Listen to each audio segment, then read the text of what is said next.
Hello, collective listeners. I got a text a couple weeks ago from Damien de Santiago, who we had on a while back on the podcast. And he said, "Man, if you're looking for guests, I have a fantastic one for you. His name's Justin Irwin. He's working with the Windy City Bulls, G League affiliate of the Chicago Bulls of the NBA. And man, did he deliver? I mean, it was a fantastic episode. I really loved talking with him and his philosophy on things. And he's the type of dude, like, we'll get into it obviously in the episode, but moves from Oklahoma to Los Angeles on a whim just to make sure that he can jumpstart his career in strength and conditioning. So it was a really fun conversation for me. I think everybody will really enjoy and enjoy learning from this episode as well. So as always, thank you for listening, and I hope you love it.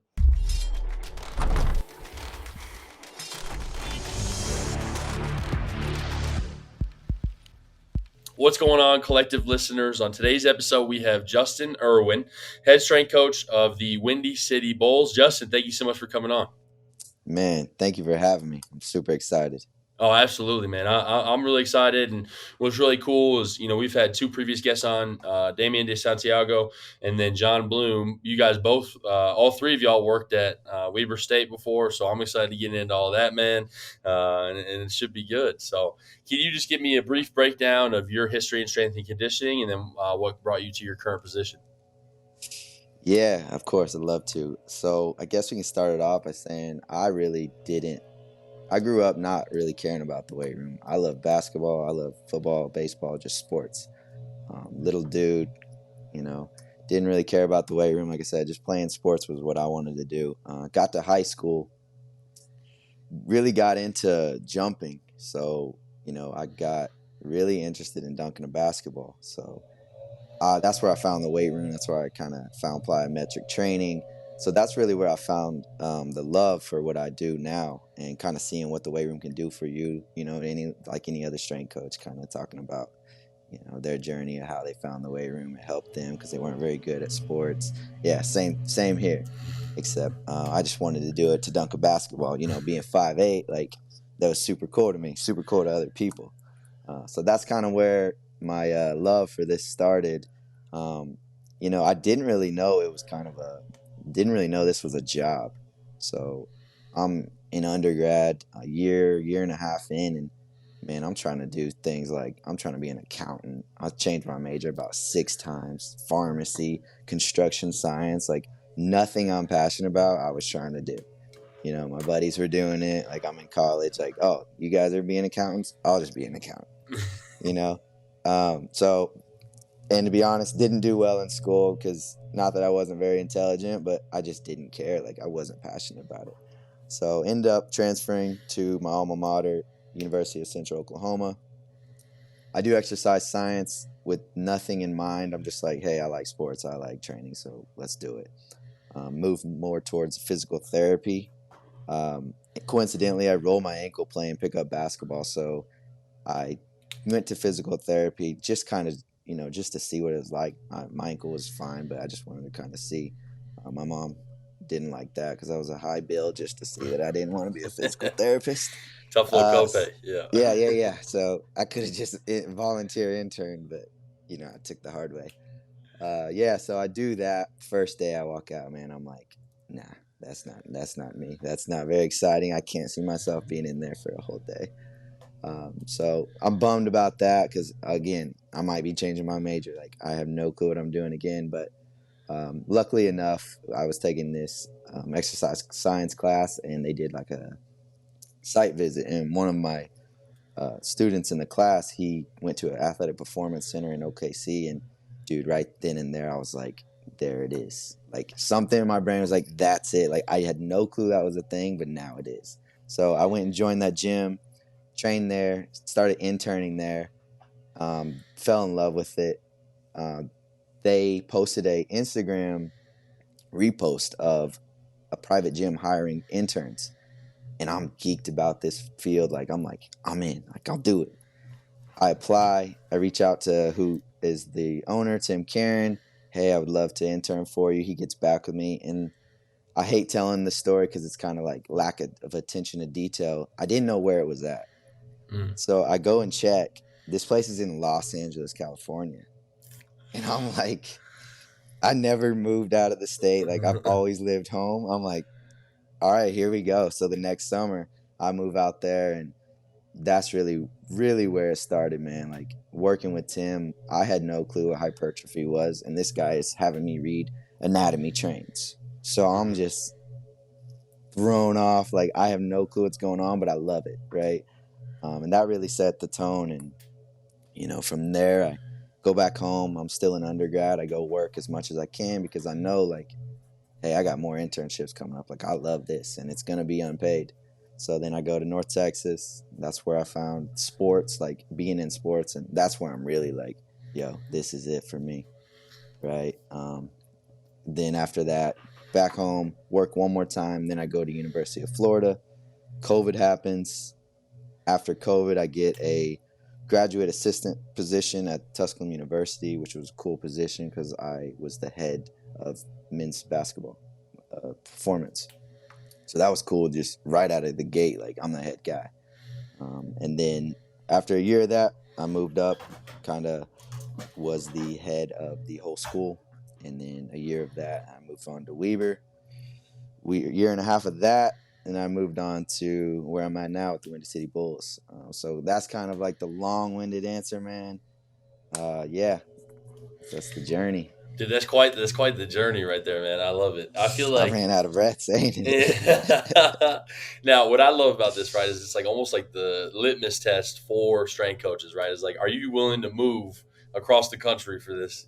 Because you're probably going to have to do it a couple of different times, especially if you're in collegiate athletics, right, or professional athletics. Like, like I remember making that decision. I was up in Philly and moving to Tennessee. Everybody was like, "What are you going to do there?" Like, I went down.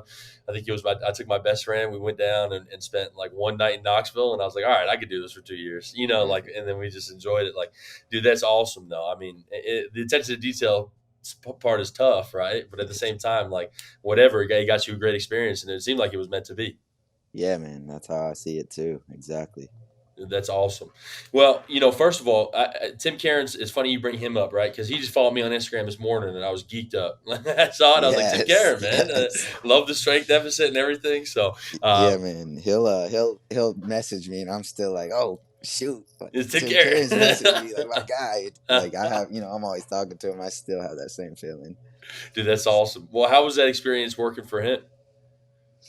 Dude, it was so the first week I was there, he still kind of does it. He does muscle mentorship. It's a week of just all out training and a lot of educational stuff. Like it's hands-on educational. So I'm an intern. I have no clue what to do. I barely know how to spot someone, on a bench. And it's just chaos. Like he's just yelling. It's all crazy. And I'm pretty, monotone, just chill. And I'm just like, what did I get myself into? And so a week of that goes by and it kind of like settles down and we kind of get into, Allegiant for what it was. And dude, that experience was just something like it was constant uncomfortableness just because I knew there was so much that I had to learn in such a short amount of time. Like the great thing about Tim and his internship program is he really just throws you in the fire. Like you randomly, he might be like, hey, you got warm up today. He doesn't say, are you ready for it? He doesn't say, hey, you've been working on it. Like, nah, it's just like, hey, you got it today. And it'll be like 5 minutes before. So you're just like, oh, shoot, like, here we go. Like, and luckily I had some other interns that were before me that kind of gave me a heads up, like, hey, just stay ready because he's going to throw something at you. So, but yeah, man. And that really, looking back now, and it's really set the tone for my career. Like, um, just him continuing to push education, like always learning. You're always got to get better. Like there's so much out there, and like you can't get comfortable with what you know now. So that really set the foundation, and I owe a lot to that guy. And a big reason I'm here is because of him. So yeah, No, I love it, and I really agree with that philosophy for how to mentor your interns, right? And like generating failure. Like yeah, it's nice to have another intern kind of say, hey, you should probably know this warm up because at some point you're going to have to do it, right? But yeah, I mean, that's how I learned, and I felt like that made me so much better of a strength coach because I learned that I'm going to fail a lot. early on. Like, and it is what it is. Like, you got to step up and move on to the next day. You got to move on to the next lift, even because it can't affect the rest of your day. So I really love that aspect of mentorship. Yeah, no, great point. It's funny because during that time, he had me demonstrate a kettlebell get up, and that was one of those things I wasn't prepared for. So I'm just laying there, and he's just like, "All right, go," and I'm kind of like whispering to him, like, "What's the next part?" Like, so I don't look, And he just starts guiding me through it, and I'm like, after I was just like so embarrassed. I was like, went home the next day. I had done 1,000 that night, Yep. just ready for it. So yeah, just failure, man. Like that's the best way to learn, in my opinion. Dude, it just cracks me up, like, because it just reminds me of at Tennessee. I had to demonstrate a kettlebell swing. I'm like a power lifter. Like, I'm on like squat, bench, and dead. Like, that's Hmm. exactly what I live by. And we're doing kettlebell swings, and I'm like, all right, like I go through it. I'm like 90% correct on everything. I'm like, it's more of a hip hinge. Arms are the guide. Like it's exploding through the hips. Like I can see like my mentor in the back, and he's like, yeah, it's good. Like, it's good. And at the end, I'm like, and then you come up on your toes to finish the swing, and he's like, like Yeah. shakes his head. He's like, damn it, man. Like, you were Yeah. right there. Like, you just couldn't take it across the goal line. Yeah. Yeah. Yeah. No, That is funny. dude, that's awesome. And then one more thing too that I love about that is what they call it, the muscle mentorship. Hmm. Dude, that's awesome because Dude. it brings me back to my first kind of couple workouts. Like, I remember like almost throwing up from an arm pump, and like, but it just made you better. Hmm. Yeah, man, How just in the fire. was it? Just like crazy workouts, or it was you doing the workouts, or did you have to coach somebody else through it? Yeah, no, it was us, man. So how it is shameless plug for Tim. I want something out of this, No. a But little stipend or yeah, something. yeah, yeah, yeah, yeah. So what it is AM session. You'll do it. It's leg focused. You do a workout really tough. Okay, so leg workout in the morning. Mid lunch, we do like a kind of educational seminar, which is worth the money in itself. Like my legs were hurting, but then my brain started hurting. It was like so much knowledge. And then after that, you do another leg session. So it's a week of 2-a-day training with educational in between. And man, it's just like it's grueling. The training's grueling. The education is worth, like I said, worth itself. But it's just a full week of just growing physically and metaphorically. So Dude, that's incredible. yeah. I mean, but it sets the tone, right? I mean, it's like this is exactly what you're going to be doing, not only over this Hmm. next week, but over the next like months. Yeah. No, it does set the tone. And so, Yeah. one other thing I'm curious about too is like, how did you handle moving to like such a big city like Los Angeles? Like, I mean, especially being from Oklahoma, not to say it's like a small like time deal, right? But at the same Yeah. time, like, it's a completely different lifestyle, different politics, different culture, and everything. And I mean, you're out there on your own making intern money. Like, how did you handle that? Man, uh, I was blessed with some really great parents. First and foremost, they really helped me with the rent, which, as you know, in California is Crazy. ridiculous, right?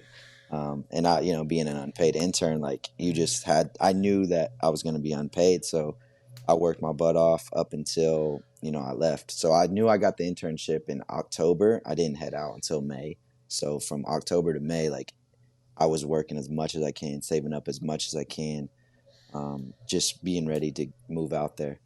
So yeah, my parents, and then saving up some money, and then it was funny because I lived in this little, I guess in California, this is normal. Like there's houses in the backyard of people's houses. Yep. So I'm like walking through this gate, like, what is this? And there's this mini house back there, and like I'm like, I don't need much. I'm just like, all right, here we go. Like, let's go. But for the price, like you think I was staying in a mansion. But Absolutely. yeah, but that's California for you, man. But yeah, um, once that internship was up, I did have to get back home because my funds were, yeah, they've reached their limit. So yeah, just kind of just figuring it out and having really great parents.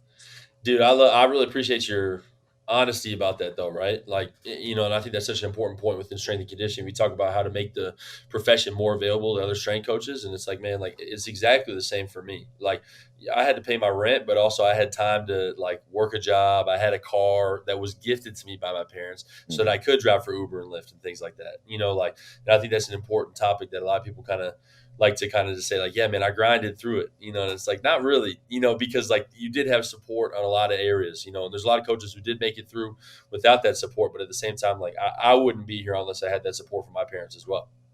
Yeah, man, give your parents their flowers. Like, Exactly. like it's still cool. The grind's still cool, even though your parents, helped you along the way. Like, it's part of it. 100%. So Like it's not like you didn't work those like 16-hour days or whatever, but at the same time, like you were able to do that because you had the access from your parents, because your parents helped you out. I mean, e- it's just such a big point to me. I don't know. exactly, man. I don't know about you, like, but shoot, my family, like, I had no ties to strength and conditioning, so it's not, the family wasn't like, hey, here, do this, do that. It's just like, hey, how can we help you? Like, we Yeah. don't know how, but what do you need, like, from us to help you, and we'll give you what we have, like, what we can.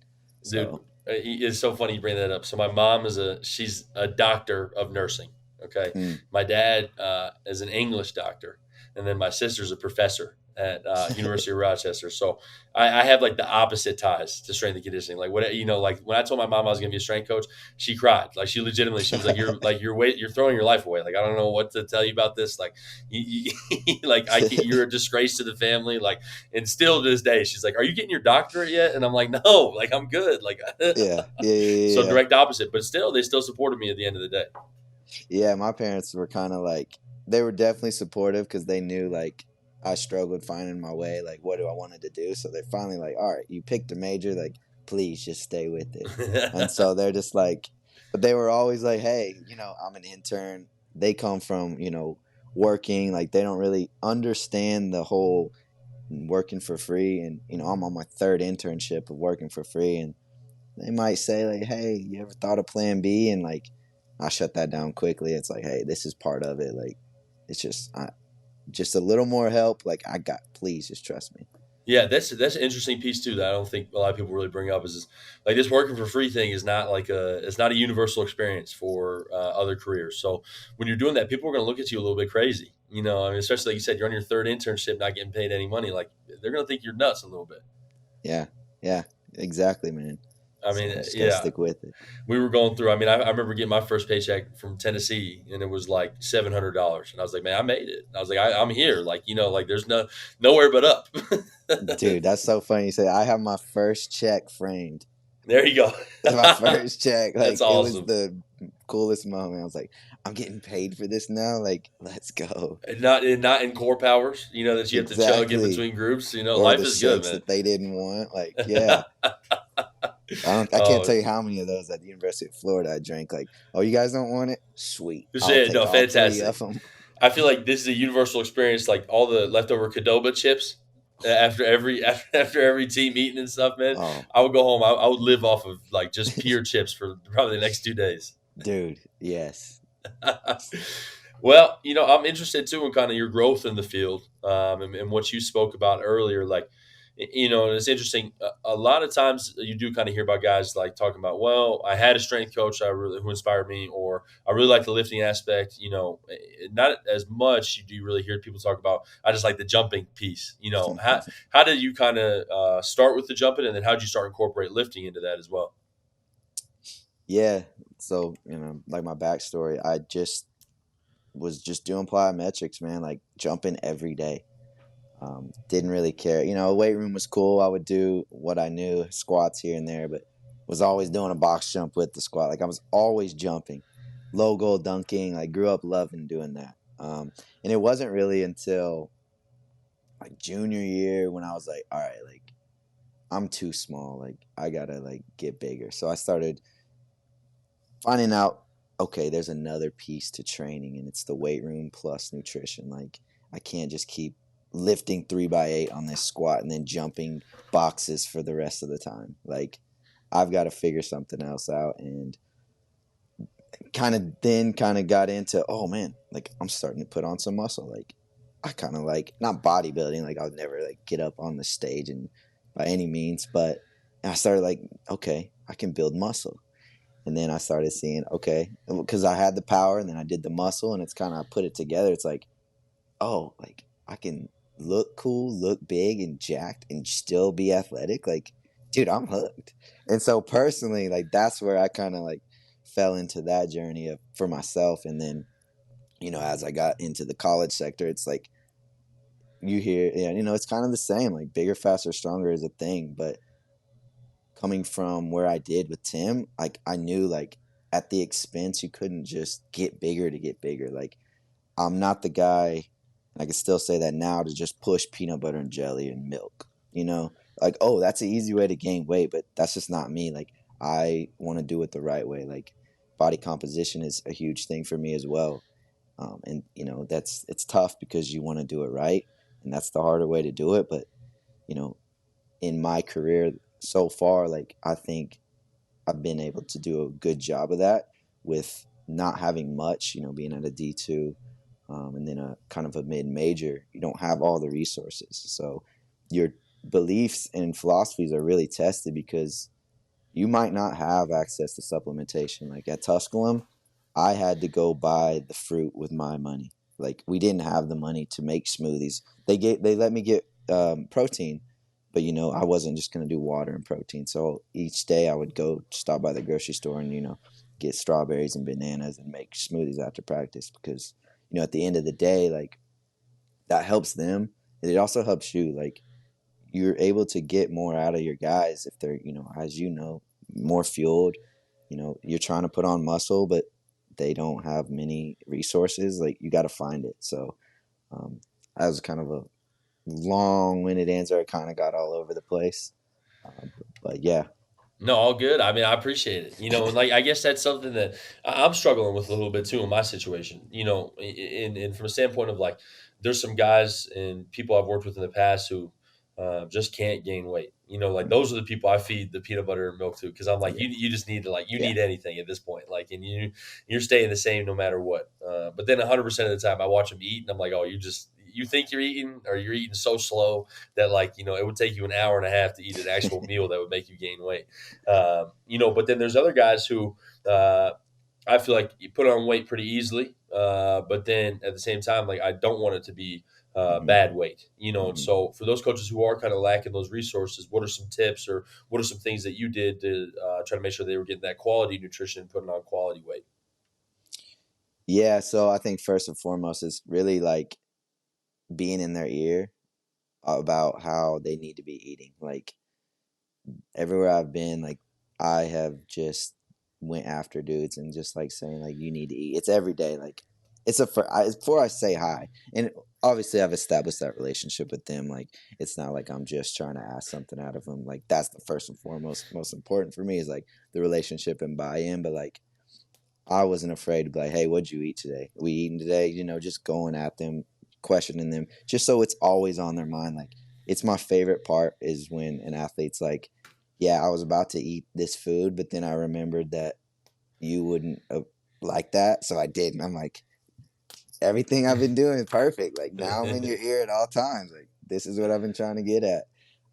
But things that I've kind of taken into my control. So at Weber State, um, especially in the summer. For 5 months straight, I would wake up 6, 7 a.m. and cook breakfast for those guys that needed to gain weight. And that's not in the job description. It's not. I don't get paid for it, but like I said, like it helps your athletes, which will help you in the end of the day. So, I would wake up, make them like 6 eggs, some bacon, or make a protein shake, and just kind of getting them in some calories, but also that's the time where I can say like, okay, we can do a quality food. Like I can get them grass fed butter, something that they're really not getting on their own or they don't care about. Like I can sneak that in. I can do some pasture raised eggs. Like, they're not buying those. So why not, get it for them? And then the supplementation, like it's a perfect time to get that in because they're not going to do it. So that was a big thing for me was making the breakfast because just setting the tone for them and showing them that like, hey, I really believe in this. Like I'm waking up to cook and I don't like cooking for myself. So it's just like and just doing that and just pushing, making it as easy as possible for them. Like having a shake ready for them instead of having to come get it. Like, hey, here it is, go ahead. Having snacks available when they walk out of the locker room, just pushing a lot of food as easy as possible for them is something that I found, works well for those guys that do need to gain weight. And they know like they need to gain weight. Like it's not like they're like, why am I doing this? It's just like they would come to me like, I'm trying. And whenever I know they're trying, then it's like, okay, like let me help. Like I got you. Like here's some more things to do. So and usually then like it works.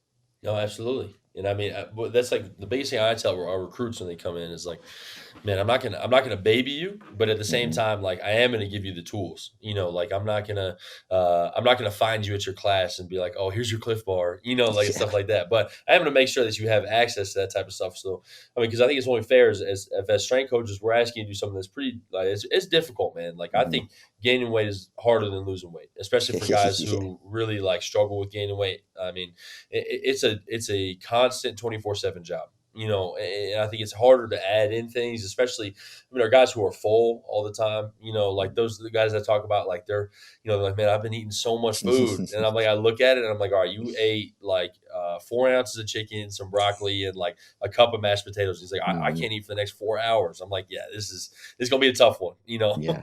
Yeah. but Yeah. if we're asking them to do these things, we're telling them like, this is going to be a struggle. I think it's only right that we give them the resources to actually do that.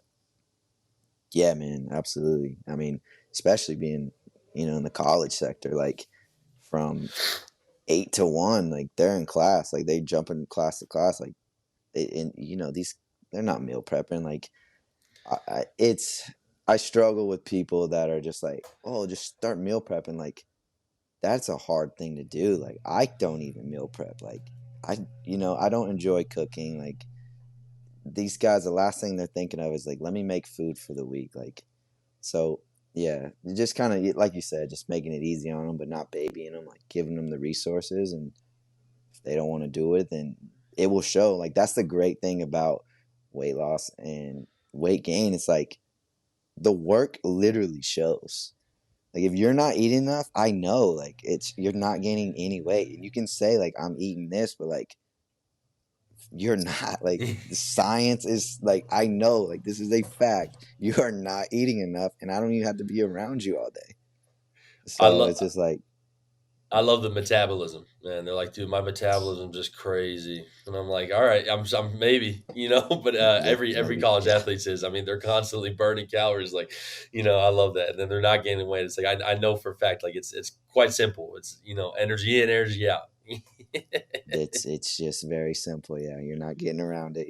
You're not different. Like yeah, so Yeah, I yeah, mean, seriously, I have struggle with that too. I've met one athlete who has a thyroid problem in my career. I mean, Mm. outside of that, like everybody else, I'm like, no, I think we can find a way to work around this here, Yeah, man. yeah, yeah, yeah, I absolutely. I love the weight loss guys conversations though. Like you said, the weight gain guys know they need to gain weight. The weight Hmm. loss guys, not so much. They are Mm. every single Mm. time, man.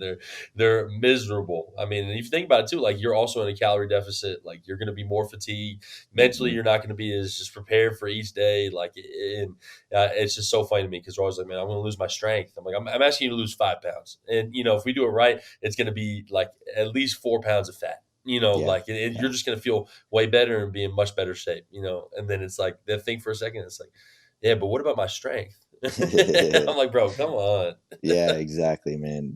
Those are the tougher ones because you want to like, especially in college, like when you're getting after, say, like a preseason, you need a guy to lean out. It's like more. We could just adding more work on top of what he's doing. That's got to be the way because like we don't want to just cut, you know, calories too low. Like then now they're just undernourished. Like so it's a hard. That's a tough balance. Those are the guys that I have more empathy for, and I'm like, all right, like we gotta figure this out. But the weight gain guys, shut up, eat this. Like just I like yeah, I know. a little bit of me, man, like because I'm a weight loss guy. I have been my Okay, entire yeah, life. I was a wrestler, like, and a little bit of me is like, man, like how much would I love it if somebody was like, you can eat whatever you want. You need to eat as much possible of it. I would be in heaven. I mean, hmm, I would lose my mind. So. yeah. And I'm the opposite. So I was like at Allegiant, I gained like 15 pounds. Like first day, like Tim's like, you need to gain weight, and I'm like, all right. So like, yeah, I would have rather been the other. Like I'm like, it's 8 o'clock at night, and I need 1,000 calories to go. I'm like, how do I do this, man? I think we call that grass is always greener on the other side. Yes, yes, yes. So at Tuscaloosa, you said you were a GA, correct? Yes. and then eventually progress into the head strength coach. How was Hmm. that transition for you? Like, what was that experience like? Man, that was kind of a roller coaster in itself. Like I said, I joined Tusculum as a GA, but was the head guy for strength conditioning. So I was compensated as a GA, but my job title was head strength conditioning of the basketball team. Loved that. Loved who I was working with. Loved the players. We were really good. A lot of the returners came back. So I was like, you know what? I want to come back. And my GA position was only a year long. So it was like, okay, do I come back and like be an intern and, be in a lower budget school? Like there wasn't really much money for me to just be the head of basketball. The head job opened up. The AD, assistant AD, the head coach of basketball was like, hey, you should take that. Like they were pushing for me to get it. And I'm like, and because me, I love basketball, man. Like I want to just be solely focused on it. So I was just like, nah, like I don't want to do all the other stuff that's going to take away from basketball because that's the football team. Like that's a monster in itself. I'm taking on other sports. I got to deal with GAs and scheduling. I was just like, no, thank you. Like, so I pulled my name from that and was just like, you know what? Like, I'm just going to come back and be a volunteer because I really liked it that much. And then I got to thinking like, you know what? Like there was no one to replace the head job. So they were like, will you be an interim? And I was just like, I kind of saw the writing in the stars. I was like, I know how this is gonna go. Like interim for how long? Like, you know what? I'll just take the job. I'll figure it out. They had been so great to me. I was just like, all right, like I'll do it for you guys. So a year of that, it was cool. Like just getting experience that I hadn't had, not in regards to programming or anything like that, but just having the staff, scheduling, working with coaches that I didn't work with on a daily basis. So, for like scheduling, things like GAs and stuff like that was really good experience. And so that was like I said, good for me, good for the resume. Wasn't what I wanted, because I was getting taken away from basketball. I wasn't able to be around the staff as much as I would like to. I had other things, obligations. So a year of that, and I was like, you know what, I want to get back in to just focusing on basketball. So then I found Weber State, which was a great opportunity of just doing men's and women's basketball, and only that. So had to jump on that. So yeah, just wanted to. It was a great experience, but just wanted to get really back into basketball only. No, I understand that completely. And even like, dude, even the men's and women's having both is tough, man. Like, like it's not even like the hours. I don't really care that much about it. And I mean, like for me, like it's super nice because my fiance is a dietitian here, right? So like Hmm. I can pop over have lunch with her. Like it's not like I'm like I care about being away from home that much. Hmm. It's like, man, it's like I feel like I have two kids, really three because I've got women's golf as well. Like, and it's like every day, like I have to make the choice between the two, and Hmm. then I always like I kind of like this year buck back a little bit, because like the men will always like make comments like, "Oh man, going over to the women's team," and the women are always making comment like, "Oh man, going over to the men's team," and I'm Yeah. like, I just started saying, I was like, "Hey, like every time I go to the men's, they say I like the women's more, and every time I go to the women's, they say I like the men's more." Hmm. I was like, "There's no winning for me," and Hmm. everybody always like laughs a little bit, and I'm like, "No, but for real, there's no Yeah. winning," you There's know. not. How did you balance that at Weber? Uh, I did. So I would just messing with the guys. I would tell them. I would tell the girls just because I don't want to hurt their feelings. But I loved working with them just as much as the guys. But I would tell the girls like, yeah, you guys are my favorite, and Yeah. I'd tell the guys like, the girls are my favorite because they can handle that, right? And at Weaver, like it was kind of more so. I was more with the men's. Um, I was with the practice. I was at their games, like, and then I was kind of just training the women, being at their practice when I could. So it's kind of like from what you're saying, like picking and choosing. It was kind of, I felt like, in a way, like I was neglecting the girls because I was with the guys so much, right? And just seeing them train and then not being at their game, and kind of seeing like the dynamics of men's what the men are getting and yada yada. It was tough to be like in the middle of that, but I kind of handled it well. Just kind of giving the girls everything I had, and showing them like, hey, I care about you guys as much as I care about the guys. Like, and so I think that was the best thing in regards to that dynamic. And so, yeah. What about It's you? How tough. do you think? How do you manage that? Man, I don't know. I think that is exactly like what you said, like right, just like being with that group in that moment. I Hmm. think like a tough thing that I might face is, like our staff is very big on body transformations, like we were just talking about. Very, very big on it. Like, and so like if we have guys missing weight, like repeatedly and stuff like that, like it would upset me, and I feel like sometimes I carry it over into the women's group, right? And then like as soon as they did something wrong, like I'm teed up, like I'm Yeah. like upset. So I think that was a big going into year two for me here was like, all right, I need to really focus on making sure I don't carry one group into the other, and then vice versa. If something happens with the women, and I have to go into the men's group, like I can't really like just take those previous experiences. So I would say kind of trying to like do like slight mental resets before each sessions. I think has helped me out a lot, right? And then I really don't talk about the other teams with the teams. You know what I'm saying? Like even like in staff meetings, like I never bring up like, oh, the men do this or the women do Hmm. this, like because there's no need to draw comparisons. It's two different programs. You may be at the Hmm. same school, but even if coaches are very similar in their philosophies, it still ends up being a different program because of the assistants and because of how everybody else operates within it. So try to separate them as much as possible mentally. I feel like is what has helped me, and still I'm still trying to figure it out. I would say. Yeah. Yeah. I love that, man. Yeah. Well, how's the transition been for you going into the professional field now, going from college? It's been it's been different for sure. So I've for a while now, I've always wanted to be in the pros. So I've always really kind of been studying, and listening to podcasts of people in the pros. So I kind of got a feel for what it was like in regards to the logistics and the kind of the dynamics with the athletes. So I'm not wasn't too surprised with how things kind of work in regards to dealing with athletes. It's more so here. It's like you're a colleague, like you both are working together, and in the college sector you're the coach. So dealing with that dynamic hasn't been too much because I think that is kind of like my coaching style too. It's even in the college sector, is I was obviously the coach, like made sure they're doing what they're doing, like guiding them in the right direction, but also I was, in the sense, lack of better terms, I was their friend too. Like we were around each other so much, like being someone that they can enjoy being around was huge for me, and it helped with buy-in, trust, and all that. And because if you don't have buy-in and trust from your guys, like you're not getting the results you want.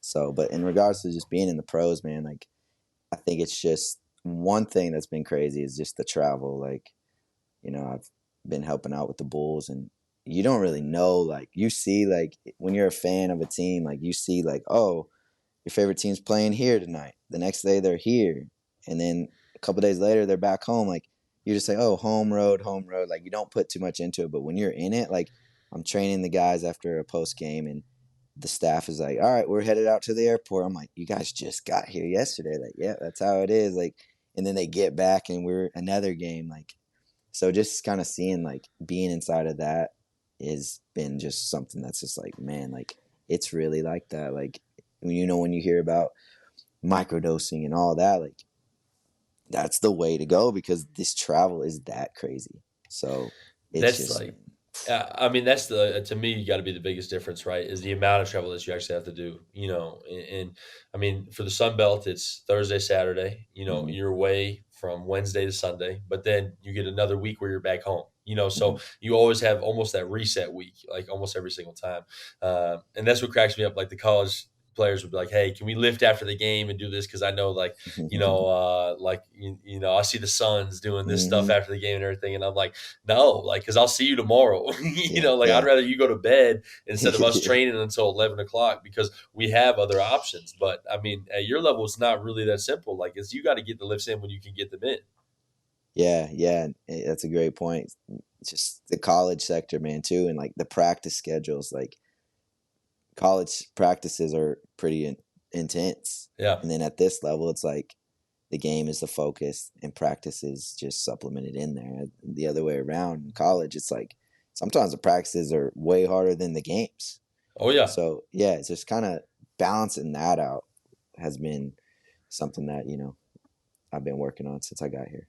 I mean, dude, especially if coach is on one, you're doing like shell or transition D and they can't get it right, man. And then we're on 40 minutes and I'm like, man, these guys are absolutely smoked today. Like you just can Just tell. smoked. Oh my Yes. goodness. Well, how Yes. are you managing that? I mean, especially with the recovery aspect too for your players. Like, obviously, like you said, kind of getting the lifts in where you can is the key points. But what are some other points that you're really focusing on? Yeah, so, rest. Like if it's a rest day, rest. Like, and that's the hardest part at this level too, especially being in the G League. It's like these guys have a chip on their shoulder more so than anyone. Like they're trying to make it too. So in their mind, like taking a day off, just for any, competitive athlete, coach, whatever it is, like days off, when you hear that, you think negatively kind of it. Because it's like, I didn't get better today. So really just it's telling them like, hey, when it's time to go hard, just give everything you got. But when it's time to not, like it's an off day, just chill. Like, because you're gonna realize you can't go hard on those days because you're going hard every day. Like, let's give 100% on the days to give 100%, and let's pull back when it's time to pull back, and just kind of getting to them like this is better for you. Like, and that's hard because they have that voice in their head. It's like, man, I need to go get up shots tonight. I need to do this. So, and then you got to meet them in the middle too. You can't just be like, no, you can't get free throws. Like they're gonna do it. So it's kind of like also teaching them like, all right, if you're gonna come back in the gym, let's just do spot shots. Let's just do this. Like let's work around that so you can be more recovered, and just kind of pushing and kind of educating what recovery really looks like to them. And then obviously, nutrition and sleep, like they don't want to hear that. Like, nowadays, like everyone says that, but like it's just as important as it was and it will ever be. Nutrition and sleep. Like I tell guys, like, you think I want to come up to you and be like, how many hours of sleep did you get? Like, I don't want to keep doing that, but I do it because I know how important it is, and I just want to reemphasize to you that this is something that you should be taking serious. Whether it's boring, you hear about it all the time, whatever. That's because it's important. So just pushing and educating and just helping them out in any way possible. No, that's the tough part with basketball, man. Especially like with people like Kobe, like in the stories that you hear about Kobe, like people are like, man, well, I can do like the wave sleeping, like 4 hours at a time. And I'm like, Hmm. no, I'm No, like, no, no, no, no. no, no, but like exactly like you said, like off days to them are the times for them to get better, right? And Hmm. in their minds, that's what they're thinking. And then, I mean, I can't even imagine at the G League level because you're right there, like it's like, what can I do to just give me that extra little step just to get up to that next level? Like I'm right in that moment. Like college it's still a little bit out of reach, right? It's out of you're not thinking about it in every single day. Whereas in the G League, I feel like it's got to be like a constant thought that they're having is like, man, Hmm. if I can just get my 10 day or like the 2 way, like then I can get my chance to prove that I belong on the NBA roster. Like, and this just got to be a struggle because to me, it's like the toughest people are the ones who know how to recover hard and know how to take it off, and because they're fighting themselves on the fact that I know I want to work harder today, but ultimately the best thing for me is going to be to recover. Yeah, absolutely. And it's cool. Like I love when like stories come out about. I think it's Jason Tatum. Like his workouts are like 45 minutes, if Yeah. that, like on the court. But he goes so hard in that 45. But then he pulls back and he rests and recover. And then you got guys out there for 2 hours. Like at some point, like it's not working. Like learn from the greats. Like I just love that story because it's like go hard when it's time to go hard. Like even talking game speed reps, like he's doing game. Like I saw a post the other day. It's like you keep doing these reps, but you're not doing it game speed. Yeah. So you wonder why you're not doing game reps when it's game time. Like you're not hitting those shots. You're not making those moves. It's because you're not doing them at game speed. In the game speed, it's hard to do that for 2 hours. So you get in for 45, get after it, and boom. And I love when those things come out because it's kind of like confirmation bias, I guess. It's just like, yeah, Yep. That's the way, you Well, I know? mean, but like that always reminds me of the Patrick Ewing clip where he's like, when do you shoot that shot? Like, when do you practice that shot? Like, Yeah. I mean, but you see guys go for things and it's at a slower pace, right? Or if they're just going through the motions, like you can tell that it's just not going to work in the game, like you Hmm. said. So why do that for 2 hours? Why get 2 hours of crappy work? Like we talk about in lifting is junk volume. Like Hmm. if you hit 5 sets of six already on front squats, like you don't need to go then do 4x10 on step ups, 4x10 on goblet squats and all this stuff, because it's at that point you're just diminishing what return you're actually going to get out of it. It's the same concept can be applied to basketball for sure. Yeah, and that's a great point too in regards to the weight room is those guys who like to fill their lifts up with, calling it fluff. Like you have rest. It's okay to like rest between a set. Some guys who are like, I can't rest. Like go do some push-ups, or they're just doing something. You're like you're defeating the purpose. Like, you think I want to watch you sit around? Like if a coach walks in, you're Exactly. sitting around, and now I have to say like, oh, they're not just being lazy. They're sitting for a reason. Like, no, but like those rest intervals are very important for maybe what we're doing. That's So it's what just it, kind of like don't fill it with just fluff to just fill with fluff. Exactly, man. And like that's like, that's where I put in cat cows. Something Yeah, where I'm like, yeah, all right, go one vertebrae at a yeah, time, really take it slow. I yeah, mean, but exactly. like it's just, to me, what I always say too is like, if you can go after 30 seconds again and hit the same amount of reps, you're not going heavy enough. Hmm. Like it realistically should be heavier so that you do have to rest. You do have to take that full, 3 minutes if we're working on strength to actually be able to recover to then go into the next set after that. And then they're always like, well, no, I'm just a grinder. I'm like, all right, relax. Yeah, yeah, exactly, Uh, exactly. Awesome, dude. Well, Justin, I mean, I really enjoyed our conversation, man. I really appreciate you coming on. If anybody wants to reach you or follow you on social media, what are some good usernames or any way that they could reach you? Yeah, so the only social media platform I really do use is Instagram. You can follow me at Justin B. Irwin. Super creative name, I know. Yeah, and but Mine's in strength regard, coach Connor. So oh yeah, yeah, okay, yeah, yeah. I don't have a Twitter, or I guess is it X now? Like I it's think I always still have one, but Twitter. I'm not Yeah. on there. Okay, yeah, it'll always be Uh, Twitter to me. yeah. But yeah, just Instagram, just message me on there. Yeah, just reach out to me. I'm very bad about checking the DMs that are in the request because they're just Yep. not right there, and it just doesn't catch my eye. So if I take a minute to get back, that's probably why. Nope, exactly it. We had Alex Koss from the 76ers G League. Hmm. He Yeah, was on and he was like, "Yeah, man, just like reach out a couple times because I, yeah, I may not see you the first time, so it yeah, makes yeah, sense." yeah, absolutely, for Yeah. sure. Well, Justin, thank you so much, man. I really enjoyed it. Man, thank you so much for having me. Absolutely.